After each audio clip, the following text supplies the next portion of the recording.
함께 나눌 말씀 로마서 1장 18절에서 23절 말씀입니다. 로마서 1장 18절에서 23절 말씀입니다.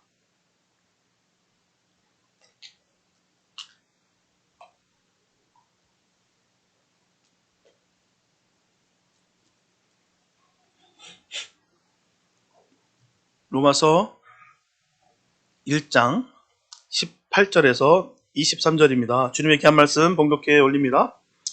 하나님의 진노가 불의로 진리를 막는 사람들의 모든 경건치 않음과 불의에 대하여 하늘로 조차 나타나나니 이는 하나님을 알만한 것이 저희 속에 보임이라. 하나님께서 이를 저희에게 보이셨느니라.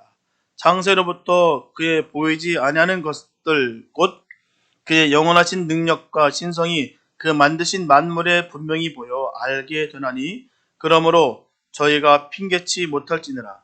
하나님을 알되 하나님으로 영화롭게도 아니하며 감사치도 아니하고 오히려 그 생각이 허망하여지며 미련한 마음이 얻어졌나니 스스로 지었다 하나 우준하게 되어 썩어지지 아니하는 하나님의 영광을 썩어질 사람과 금수와 버러지 형상의 우상으로 바꾸었느니라.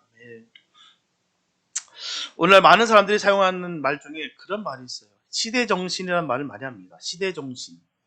그 말의 뜻을 명확히 아는지 모르는지 잘 알 수 없으나 참 많은 사람들이 자신의 의견을 관철하기 위해서 이 단어를 많이 사용합니다. 시대정신에 맞지 않는다. 이 시대가 어떤 시대인데? 라고 하면서 그렇게 얘기를 합니다. 그렇다면 시대정신이라는 말은 뭘까요? 시대정신이라는 것은 한 시대에 널리 퍼져서 그 사회를 지배하거나 특정 짓는 정신을 뜻합니다. 이게 시대정신의 정의예요. 쉽게 말해서 사람들의 의식을 지배하고 있는 정치적, 사회적 자세, 정신적 경향, 태도 등을 말하는 것입니다. 이 시대정신이라는 용어는 1769년 독일의 철학자 헤르더가 처음 사용했어요. 이후에 여러 견해가 확립되면서 19세기에는 역사학, 법학 등의 다양한 분야로 이 말이 확산됐습니다. 문제는 시대정신이 항상 옳지만은 않다라는 것입니다. 때로는 잘못된 것들이 통념으로 포장되는 거가 있기 때문이죠. 근데 안타까운 것은 대부분의 사람들이 시대정신과 맞지 않은 이들을 이상한 사람으로 취급한다는 거예요. 분명히 말씀드리지만 다수라고 해서 모두 옳은 것이 아닙니다. 다수가 원한다고 해서 악이 선일 수가 없어요. 이를테면 예전에는 마약으로 분류되어 있었던 것이 이제는 달라졌습니다. 옛날에는 걸리면 처벌받았어요. 그걸 사용하면 범법자가 됩니다. 전과자가 돼요. 그러나 요즘은 그것이 합법화가 됐다는 거예요. 오히려 경제 발전을 위해서 권장하고 있습니다. 이처럼 통념이 무너지게 되면서 하나님과의 관계는 점점 무너지고 인본주의가 점점 성행하게 됐다는 것입니다. 인간을 비롯한 모든 피조물들 하나님의 형상을 따라 하나님의 의지대로 창조되었어요. 하나님께서 창조하신 것은 하나님께서 만드신 것은 모두 다 선한 것입니다.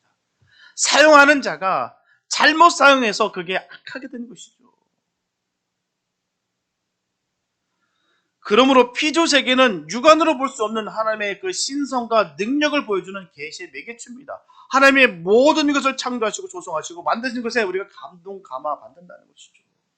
그것을 통해서 얼마나 많은 것을 누리는지 몰라요. 잘못된 것을 지혈제를 피워대니까 문제고 소독제를 마시니까 문제가 되는 거예요. 그 원뜻과 창조의 목적과 그 뜻이 분명히 있는데 거슬려서 그것을 악용하다 보니까 문제가 발생됐다는 것입니다.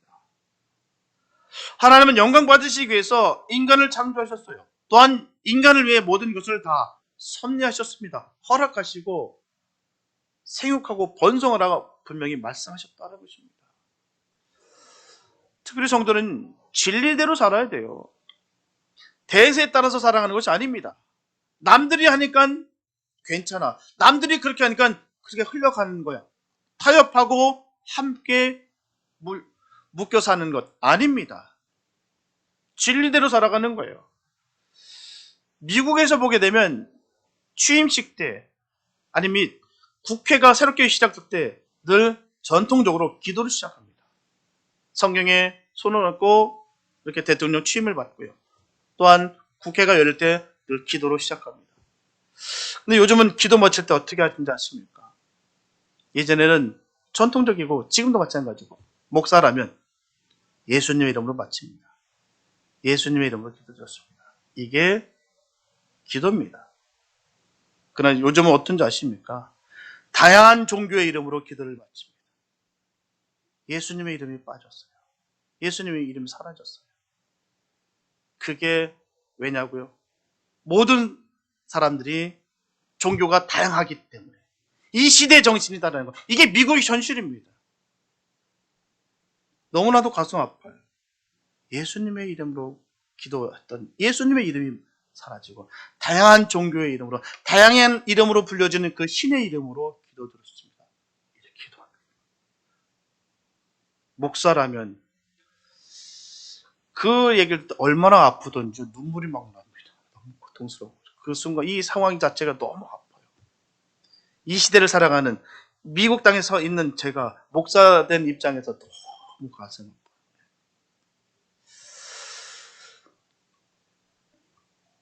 비록 시대 정신에 따르지 않는다고 왕따를 당하고 손가락질을 받는다 할지라도 하나님 편에 서서 진리대로 살아야 될 줄 믿습니다.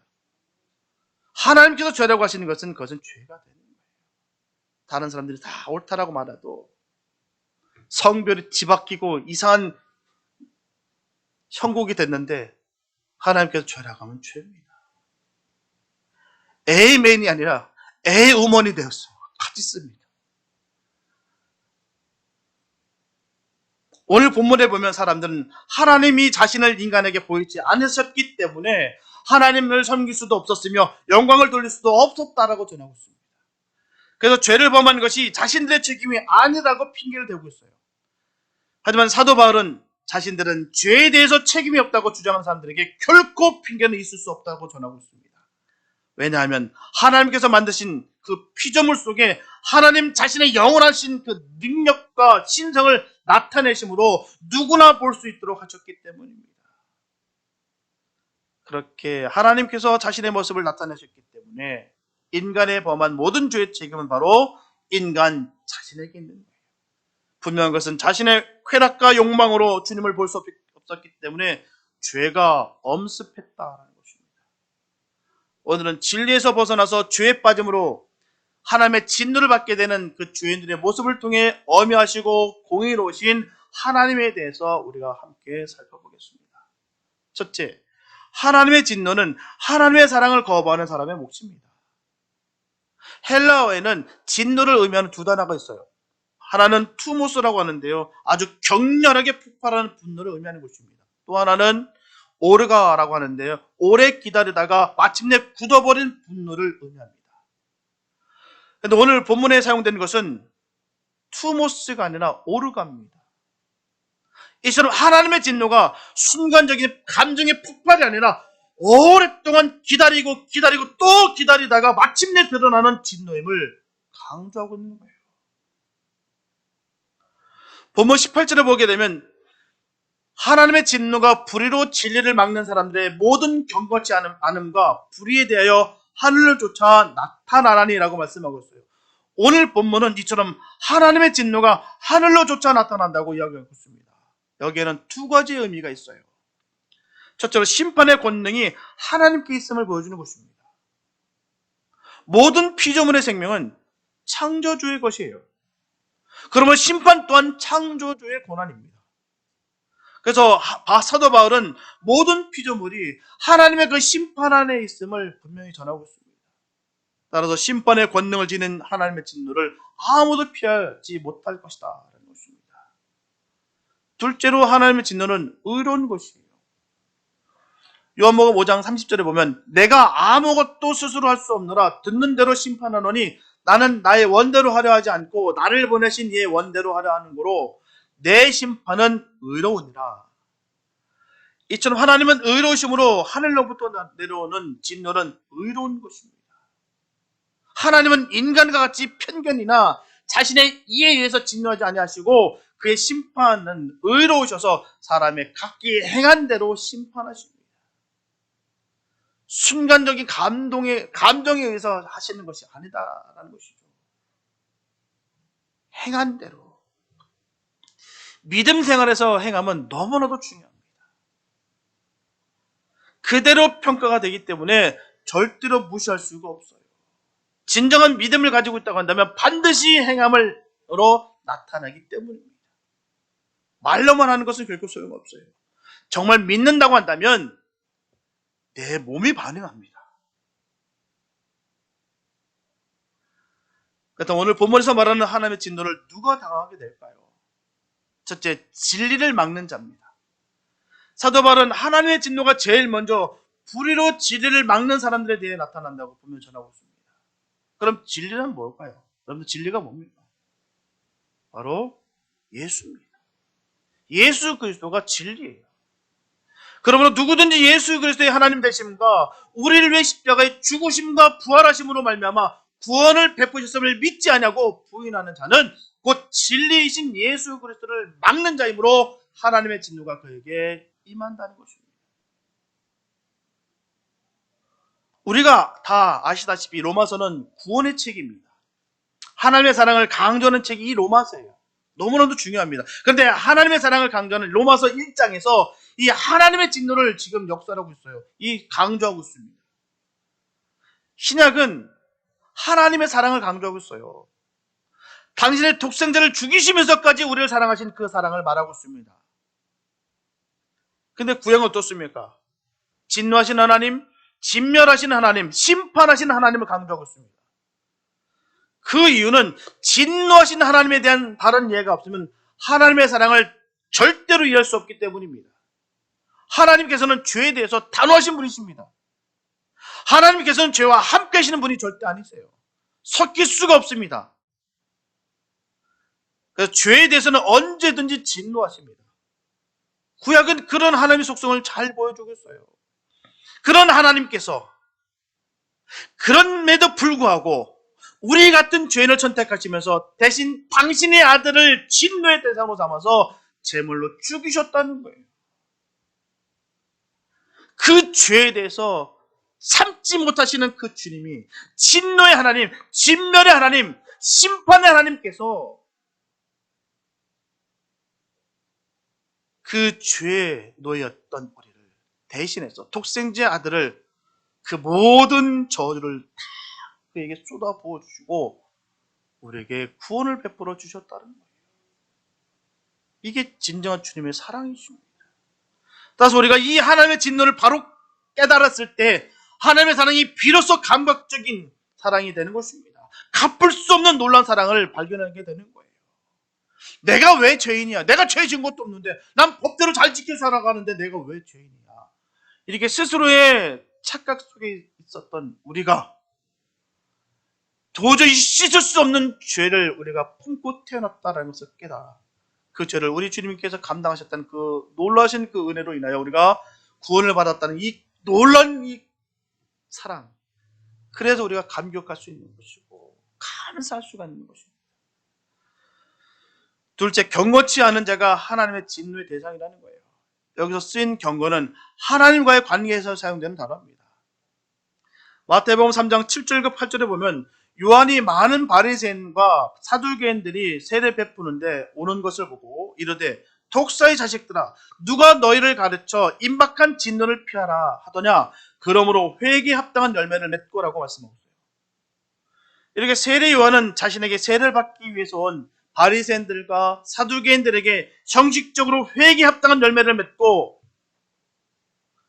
진노를 피하려 한다고 비난했어요. 형식적인 것. 회개가 나쁜 것이 아니에요. 형식적인 회개가 악하다고 전하는 것이죠. 즉 이들은 겉으로는 하나님을 잘 믿는 것처럼 보였으나 실상 그들의 마음은 자신의 의를 내세우고 사회적 존경을 탐하는 그 불경건으로 가득 차 있었다는 것이죠. 그 안에 욕심과 욕망과 야망이 꽉 차 있었다는 거예요. 경건의 모양은 있었으나 경건의 능력이 전혀 없었다는 것입니다.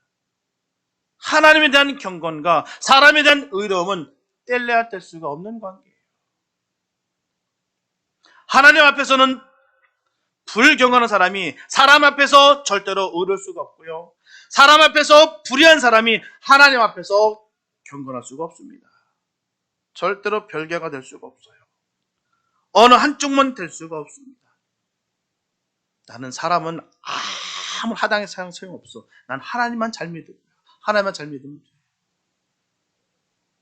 하나님 나 눈에 보이지도 않는데 사람한테만 잘하면 되지. 관계만 잘 형성되고 그렇게 인맥만 잘 조성만 되면 괜찮지.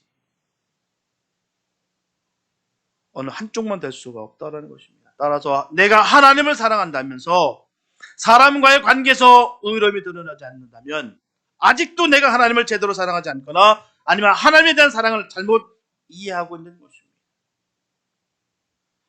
그래서 세례요한은 이들이 하나님의 진노를 피하지 못할 것이다 라고 분명히 선언한 것이에요. 셋째, 불의한 자가 하나님의 진노의 대상입니다. 야고보서 2장 26절에 보면 영혼 없는 몸이 죽은 것 같이 행함이 없는 믿음은 죽은 것이라. 그러니까 하나님을 믿는다는 것은 그 말씀대로 행함이 있다는 것입니다. 믿으니까 행하는 거겠죠. 믿지 않는데 왜 행하겠습니까? 믿으니까요. 그러므로 아무리 예배의 형식을 준수한다 해도 하나님의 뜻을 따라 진리대로 행치 않고 불의한 행동을 하는 자는 하나님의 심판을 받게 될 것이다 라고 전하는 거예요. 엄하신 주님의 말씀입니다. 우리 주변이 순교의 장소가 되어야 될 줄 믿습니다. 순교의 장소가 되어야 되는 거예요. 말씀과 삶이 상반되는 모습을 통해서 영혼 구원의 기회가 상실됩니다. 거의 대부분 이런 모습 때문에 상처를 받는 거예요. 아니 어떻게 저럴 수가 있는가. 세상 사람들보다 더 저렇게 모질고 악하고 표독한데 무엇을 보고 내가 예수를 믿으라면 아닙니까? 라고 질문할 때가 얼마나 많은지 몰라요. 우리 예수 안 믿는 사람은 더 착하네요. 더 사회법도 잘 지키네요. 선하네요. 이런 말 들을 때마다 얼마나 마음 아픈지 몰라요. 정말 어떤 공식적인 시상식이라든지 이럴 때 보면 연예인들 나와서 하나님께 영광 돌릴 때마다 전 좀 기분 좋더라고요. 또 사회적으로 참 그렇게 큰 일을 공헌하는 사람들이 하나님께 영광 돌리는 모습이 얼마나 예쁜지 몰라요. 근데 반면에 사회적 이슈가 되고 범죄하는 사람들이 저는 간혹 저 사람이 혹시 예수 믿는 사람 아닐까? 참 두려울 때가 있어요. 극악무도한 범죄를 저질렀는데 저 사람이 혹시 교회에서 집사라고 아니면 장로라고 아니면 목사라고 그런 타이틀을 갖고 있는 것은 아닌가? 참 가슴 아픕니다. 우리 주변이 순교의 장소가 되어야 되는 거예요. 어떤 특정한 장소만 가서가 아니라 바로 있는 그 자리가 바로 주님과 함께함으로 말미암아 그게 바로 그곳이 주님과 함께하는 장소인 것이죠. 그곳이 땅끝입니다. 순교의 장소가 되어야 되는 거예요.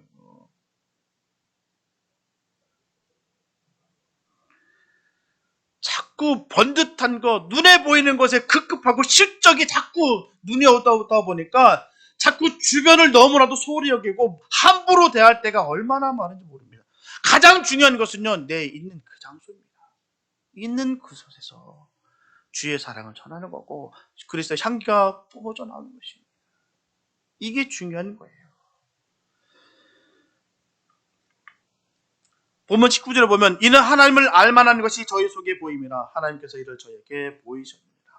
이렇게 사도 바울은 하나님의 진노가 나타날 때 누구도 하나님을 몰랐었노라 핑계치 못할 것이다 라고 전하고 있어요. 이렇게 전하고 있는 것은 하나님의 형상을 따라 지음받은 인간은 누구나 하나님을 인식할 수 있는 능력을 받았기 때문입니다. 영적인 존재라는 것입니다. 단지 인간의 죄로 말미암아 스스로 눈이 어두워져서 하나님을 알지 못하는 것이므로 핑계치 못하는 것입니다. 그래서 저분들은 정욕과 욕망과 욕심을 다 버리시고 자신만을 아는 이기심을 버려서 하나님의 진노와 전혀 상관없는 복된 삶을 살아가게 되시기를 예수님 이름으로 축복합니다. 둘째, 하나님의 사랑의 귀함을 알면 감사가 넘치게 됩니다. 하나님은 모든 인간에게 평등한 은혜를 허락하셨어요. 비록 하나님의 사랑과 섭리를 깨닫지 못한 자랄지라도 그는 하나님의 형상을 따라 지음을 받은 피조물이기 때문에 하나님의 은혜 아래 살 수 있게 배려하시는 거예요. 이것은 하나님의 구속사에서 배제된 인간은 하나도 없음을 말하는 것입니다. 누구나 구원받을 수 있습니다. 누구나 회개하면 용서를 구하고 주님 앞에 다 회복될 수 있습니다. 구원을 받을 수 있다는 거예요. 모든 인간은 구원에 동참할 수 있는 균등한 기회를 허락받았습니다. 주님은 만민에게 평등한 은혜를 통해서 자신의 조건 없는 사랑을 보여주셨어요. 하나님은 인간들과 관계를 맺기 위한 배경과 토대로서 이 자연을 조성한 것입니다. 이 땅이, 이 지구가 있는 이유가 바로 거기 있는 거예요. 바로 주님과 하나가 되기 위해서.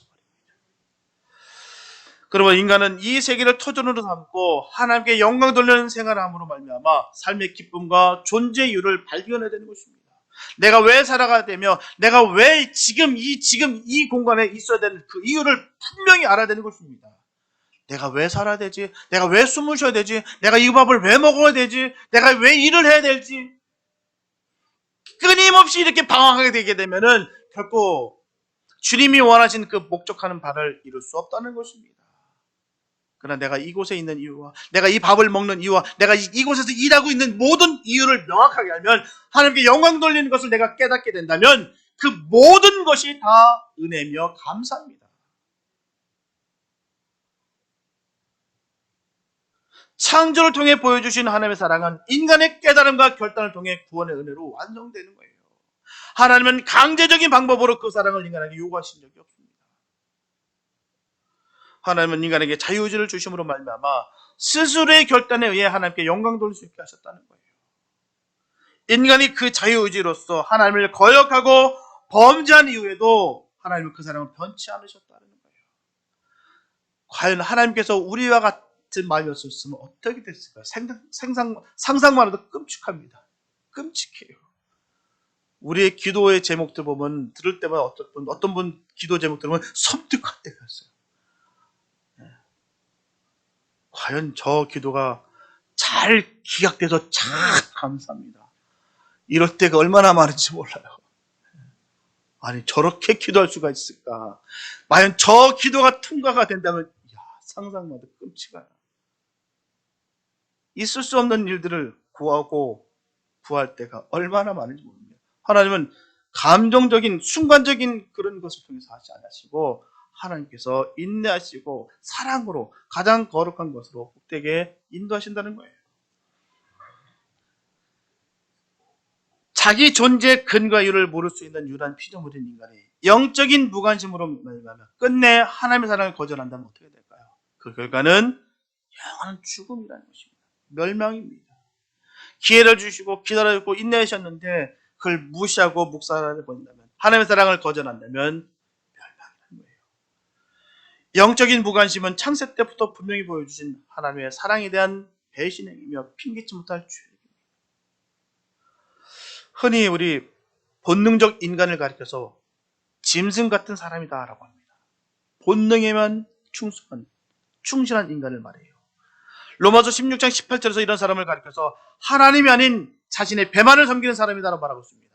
자신의 배만을 섬기는 사람, 먹고 마시는 것, 쾌락, 욕망 등 본능에 의해 움직이는 사람, 즉 인간의 본능을 최고의 가치, 최고의 목표로 삼는 사람을 바로 짐승 같은 사람, 본능적인 인간이라고 하는 것입니다. 이성은 없고 본능에만 충실합니다. 창세기 2장 19절은 하나님께서 동물도 사람처럼 흙으로 지으셨다고 분명히 전하셨어요. 따라서 인간이 본능적으로 살 때는 동물과 별 차이가 없게 됩니다. 그러나 때로는 사람이 동물보다도 더 못한 사람들도 있어요. 인간은 자신의 욕정을 위해서 다른 인간을 파괴합니다. 그러고도 양심의 가책을 느끼지 않습니다. 인간이 이렇듯 자기 본능대로만 살면 버러지 같은 존재와 다를 바 없다고 전하는 거예요. 안타깝게도 많은 사람들이 바로 이런 삶을 살아가고 있다는 것입니다. 그래서 본능적인 인간이 아닌 하나님의 자녀가 되기 위해서는 자신이 유한한 존재임을 인정하는 일입니다. 창조주이신 하나님께로 나아가는 일이에요. 그리고 이 하나님의 형상대로 지원받은 놀라운 은혜를 깨닫는 일은 하나님의 뜻을 실현하는 행위로 구체적으로 나타나야 되는 것입니다. 삶을 통해서 드러나야 되는 거예요. 이는 인간의 중대한 책임입니다. 이 책임을 감당함으로 말미암아 인간은 구원에 동참할 자격을 얻게 되는 거예요. 믿지도 않고 행하지도 않으면서 구원만 바라고 있다는 그 자체가 어리석은 모습이다라는 것입니다. 주님을 믿지 않는 모습인 거예요. 반대로 마땅히 행해야 할 이 책임을 회피한 자에게는 형벌이 임한다고 전하고 있습니다. 하나님은 이 모든 것을 이미 예고하셨으며 끊임없이 말씀을 통해서 깨우쳐주고 계신다는 것입니다. 그리고 본능적인 인간과 반대되는 것은 뭘까요? 영적인 인간입니다. 다른 말로 표현하면 신앙적 인간이 무엇을 하든 모든 것을 하나님 말씀이라는 그 토대 위에다가 생각하고 결정하고 따르는 사람입니다. 예를 들면 창세기에 나온 아브라함을 꼽을 수가 있어요. 아브라함은 모든 것을 말씀에 근거해서 그는 생각했습니다. 하나님께서 아브라함의 사랑하는 독자 이삭을 번제로 바치라고 하시자 아브라함은 하나님께서 이삭을 반드시 죽은 자 가운데서 다시 살려주실 것을 믿고서 바쳤습니다. 다른 거 아닙니다. 그가 바칠 수 있었던 단 한 가지 이유가 죽은 자 가운데서 다시 살려주실 것을 믿고 바쳤다는 거예요. 만일 그때 아브라함이 본능적인 인간 수준에 머무를 수 있다고 했다면 모리아산에서의 아브라함은 있을 수 없습니다. 그리고 믿음의 조상이 되지 못했을 거예요. 그렇다면 우리는 어떤 존재들입니까? 본능적인 인간과 영적인 인간 범들을 왔다 갔다 하는 사람들입니다. 어떤 때는 대단히 영적인 것 같은데 어떤 때는 지극히 본능적일 때도 있습니다. 그러나 우리가 이신칭의, 즉 믿음으로 말미암아 의로운 사람이 됐다는 사실을 바로 인식한다면 우리는 영적인 수준에 머무른 사람이 되어야 됩니다. 그래서 저 사람들은 오직 주님을 믿음으로 말미암아 의로운 사람으로 칭해 주신 것에 감사하시면서 겸손하게 주님을 송축하며 감사로 영광을 돌리는 영적인 사람들이 되시기를 예수님의 이름으로 축복합니다. 셋째, 하나님께 영광과 감사를 드리지 않는 것이 교만이에요. 본문 21절 전반부에 보면 하나님을 알되 하나님으로 영원롭게도 아니하며 라고 말씀하고 있습니다. 사실 원문에 보면 원래 이 구절 앞에는 왜냐하면이라는 단어가 있어요. 왜냐하면 하나님을 알되 하나님으로 영원롭게 아니하며.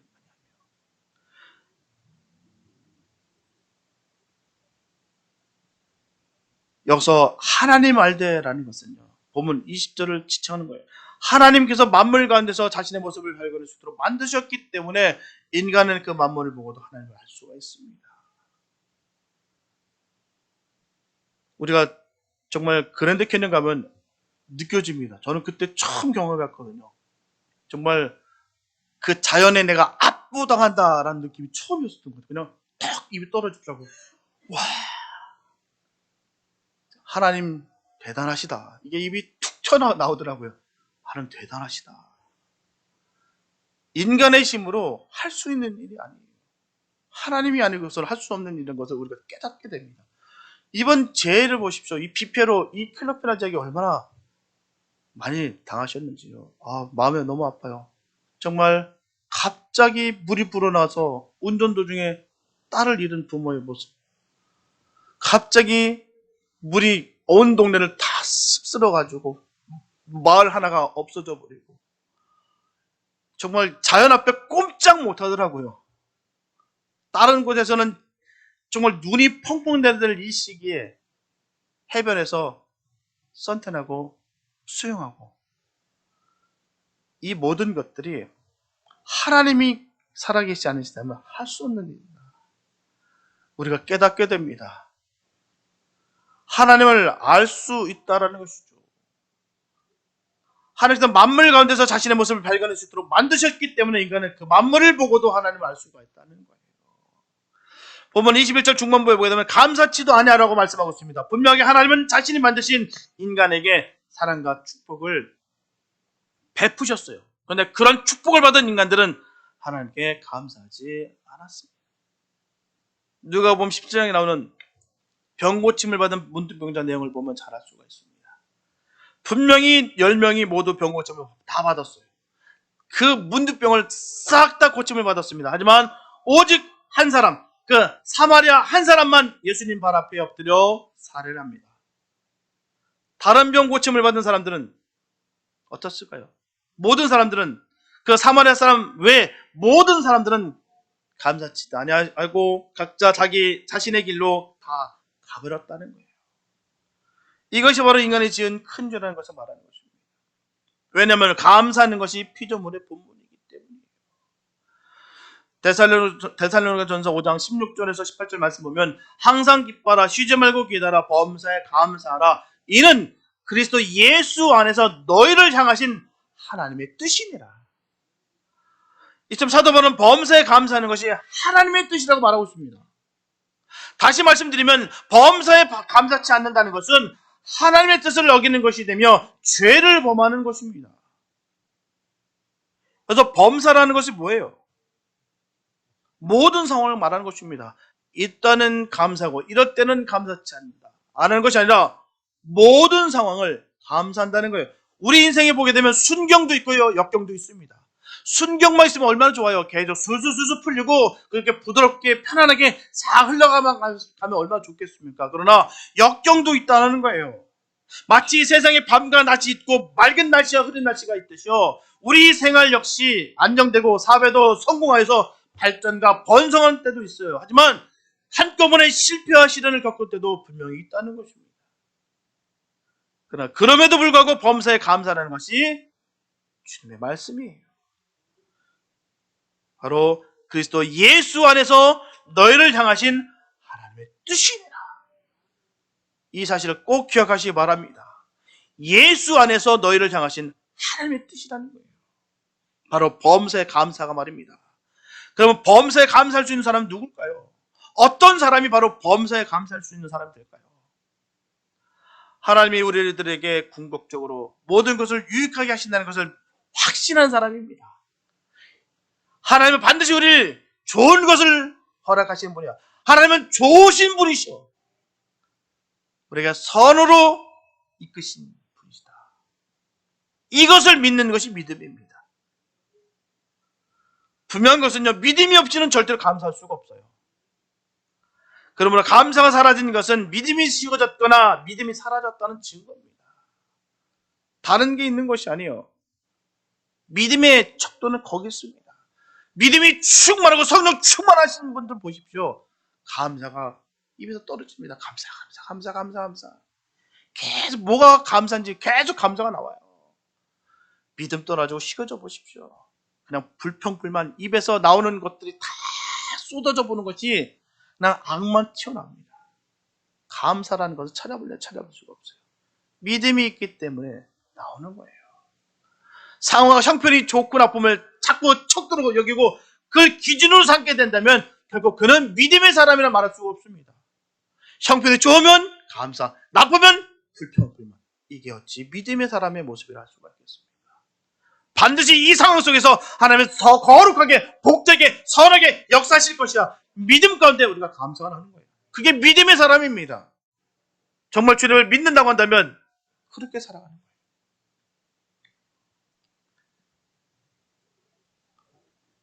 행여나 자신 스스로 모든 것을 할 수 있다라고 하는 것이 교만입니다. 교만. 보면 22절을 보면 스스로 지혜다 하나 우준하게 되어라고 말씀하고 있어요. 인간은 또한 스스로가 자신의 모든 삶을 주관할 만큼 지혜롭다라고 생각한다는 거예요. 여기서 스스로 지혜했다고 하는 것은 하나님께 복종하고 의존하고 따라할 인간이 하나님을 무시하고 스스로를 높이며 교만하고 자신의 힘으로 또는 자기 생각대로 모든 일을 했음을 의미하는 것입니다. 그것은 아담의 범죄 같은 거예요. 교만하여서 그가 하나님과 동등되기를 원했다는 것입니다. 아담은 그 이전에 소유하고 누렸던 그 평안과 축복을 빼앗기는 결과를 초래했어요.